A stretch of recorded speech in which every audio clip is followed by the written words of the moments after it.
Welcome to one TV special topic. ఒకప్పుడు social మీడియాలో ఆయన మాటలు ఒక ట్రెండ్ గా మారాయి. మంత్రిగాను పనిచేశారు. తన మాటలతో ప్రత్యర్థులను చెడుగుడు ఆడుకునేవారు. అధికారంలో ఉన్నప్పుడు అధినేత మెప్పు కోసం ఎవరినైనా దూషించేవారు. 2023 అసెంబ్లీ ఎన్నికల్లో తనతో పాటు తన అల్లుడికి టికెట్ తెచ్చుకుని పోటీ చేసి ఇద్దరూ గెలుపొందారు. అయితే అధికారం పోయేసరికి మామ అల్లుళ్ళిద్దరూ ఇప్పుడు సైలెంట్ అయ్యారు. ఇద్దరు ఎమ్మెల్యేలైనా అసెంబ్లీలో మాత్రం ఒక్క మాట మాట్లాడరు. ఇంతకీ వాళ్ళెందుకు సైలెంట్ గా ఉంటున్నారు? తమ వ్యాపారాలకు ఇబ్బంది రాకూడదనా, లేక సీఎం రేవంత్ రెడ్డికి భయపడి కామయ్యారా? ఇంతకు ఆ ఇద్దరు ఎమ్మెల్యేలు ఎవరు? Watch this special story.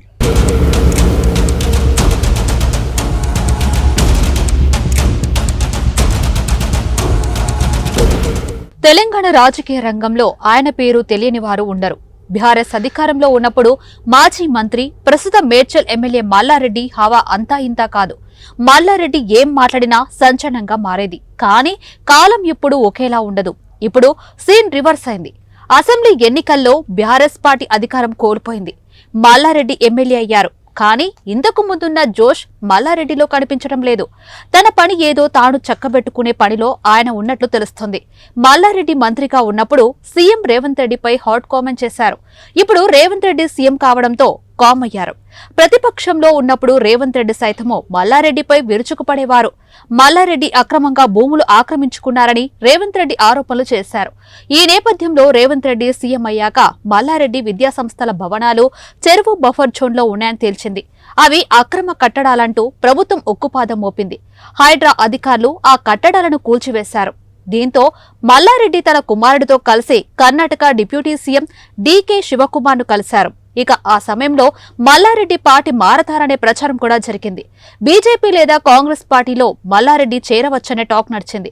అంతేకాదు టీడీపీలో చేరి తెలంగాణ టీడీపీ అధ్యక్ష బాధ్యతలు చేపడతారనే చర్చ సైతం జరిగింది. అయితే మల్లారెడ్డి మాత్రం బీఆర్ఎస్ లోనే కంటిన్యూ అవుతున్నారు. ఇక మల్లారెడ్డి అల్లుడు మర్రి రాజశేఖర్ రెడ్డి ప్రస్తుతం మల్కాజ్గిరి ఎమ్మెల్యేగా ఉన్నారు. 2019 లోక్సభ ఎన్నికల్లో మల్కాజ్గిరి నుంచి ఎంపీగా పోటీ చేసి రేవంత్ రెడ్డి చేతిలో ఓడిపోయారు. 2023 అసెంబ్లీ ఎన్నికల్లో మల్కాజ్గిరి నుంచి ఎమ్మెల్యేగా పోటీ చేసి గెలిచారు. రేవంత్ రెడ్డి సీఎం కాగానే మర్రి రాజశేఖర్ రెడ్డికి చెందిన విద్యాసంస్థలు, ప్రభుత్వ భూముల్లో కొన్ని చెరువు బఫర్ జోన్లో కట్టారని ప్రభుత్వం కూల్చివేసింది. దీంతో మర్రి రాజశేఖర్ రెడ్డి రాష్ట్ర హైకోర్టును కూడా ఆశ్రయించారు. ఆ దశలో మర్రి రాజశేఖర్ రెడ్డి పార్టీ మారతారని ప్రచారం విస్తృతంగా జరిగిన బీఆర్ఎస్ పార్టీలోనే కొనసాగుతున్నారు. మామ అల్లుళ్లు ఇద్దరు బీఆర్ఎస్ లో ఉన్నప్పటికీ అసెంబ్లీలో మాత్రం యాక్టివ్ గా లేరంటున్నారు ఆ పార్టీ శ్రేణులు. ఈ ఏడాది కాలంలో ప్రభుత్వంపై బీఆర్ఎస్ అనేక పోరాటాలు చేసింది. కానీ మల్లారెడ్డి కానీ ఆయన అల్లుడు మర్రి రాజశేఖర్ రెడ్డి కానీ ఎక్కడ కనపడలేదు. ఇప్పటికీ బీఆర్ఎస్ పార్టీ ప్రభుత్వంపై పోరాడుతూనే ఉంది. నిత్యం ఏదో ఒక అంశంపై ఆ పార్టీ నేతలు ప్రభుత్వాన్ని కానీ కాంగ్రెస్ పార్టీ నేతలను కానీ టార్గెట్ చేస్తూ విమర్శలు చేస్తూనే ఉన్నారు. కానీ ఈ మామ అల్లుళ్లు మాత్రం నోరు మెదపడం లేదు. దీంతో సామాన్య జనానికి కూడా సందేహాలు కలుగుతున్నాయి.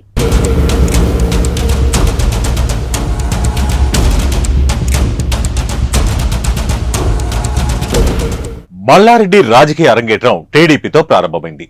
2014లో టీడీపీ తరఫున మల్కాజ్గిరి ఎంపీగా గెలుపొందారు. అనంతరం బీఆర్ఎస్ పార్టీలో చేరారు. టీడీపీలో ఉన్నప్పుడు రేవంత్ రెడ్డి, మల్లారెడ్డి మధ్య మంచి సంబంధాలు ఉన్నట్లు తెలుస్తోంది. బీఆర్ఎస్ వరుసగా 2 సార్లు అధికారంలోకి రావడం, రేవంత్ రెడ్డి కాంగ్రెస్ పార్టీ అధ్యక్షుడిగా కొనసాగడంతో ఇద్దరి మధ్య మాటల యుద్ధం కొనసాగింది. వ్యక్తిగత విషయాలు సైతం బయటకు వచ్చే విధంగా ఇద్దరు ప్రతి విమర్శలు చేసుకున్న సంగతి తెలిసిందే. ఇటీవల తన మనుమరాలి పెళ్లికి సీఎం రేవంత్ రెడ్డిని ఆహ్వానించారు మల్లారెడ్డి.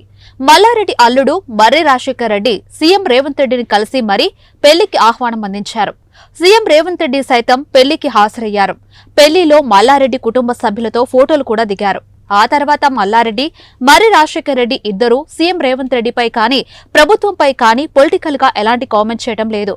ఇదిలా ఉంటే తాజాగా అసెంబ్లీ సమావేశాల సందర్భంగా మల్లారెడ్డి తన కుమారుడు బద్దారెడ్డి, తన అల్లుడు ఎమ్మెల్యే మర్రి రాజశేఖర్ రెడ్డితో కలిసి సీఎం రేవంత్ రెడ్డిని కలిశారు. దీంతో దీనిపై సర్వత్రా ఆసక్తికరమైన చర్చ జరిగింది. దీనిపై మల్లారెడ్డి క్లారిటీ కూడా ఇచ్చారు.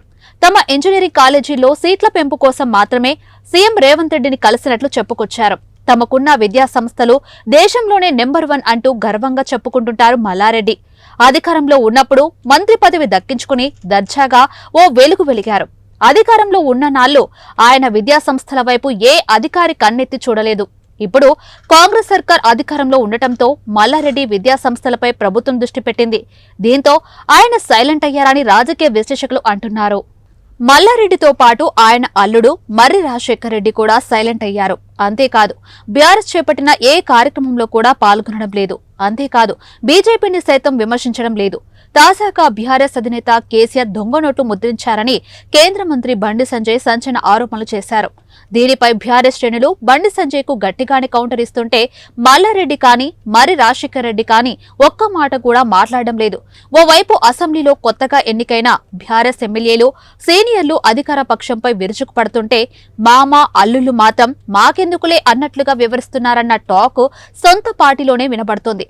అధికారంలో ఉన్నప్పుడు రేవంత్ రెడ్డిపై ఒంటి కాలుపై లేచిన మల్లారెడ్డి రాజశేఖర రెడ్డి ఇప్పుడు ఆయనకు వ్యతిరేకంగా మాట్లాడి ఇబ్బందులు కొని తెచ్చుకోవడం ఎందుకనే భావనలో ఉన్నట్లు రాజకీయ పరిశీలకులు అంటున్నారు.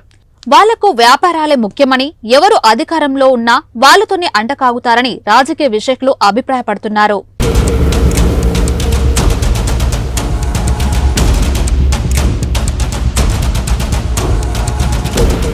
ఇక మల్లారెడ్డికి ఇంజనీరింగ్, మెడికల్ కాలేజీలు ఉన్నాయి. వీటికి సంబంధించి పెండింగ్ పనులు పూర్తి కావాలన్నా, ఉన్న వాటిని కాపాడుకోవాలన్నా కేంద్ర రాష్ట్ర ప్రభుత్వాలతో సఖ్యత అవసరం ఉంది.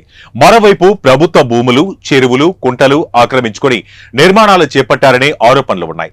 దీంతో లేనిపోని తలనొప్పులు ఎందుకని సైలెంట్ అయ్యారని తెలుస్తోంది. ఇలా ఎంతకాలం సైలెంట్ గా ఉంటారు? అసలు బీఆర్ఎస్ తోనే కొనసాగుతారా లేదా అనే విషయాలు తెలియాలంటే వేచి చూడాల్సిందే మరి. సో ఇది వాళ్ళ వన్ టీవీ స్పెషల్ టాపిక్. మరో ఇంట్రెస్టింగ్ టాపిక్ తో మళ్ళీ కలుద్దాం. Until then keep watching One TV news. ప్రతి క్షణం ప్రజల పక్షం.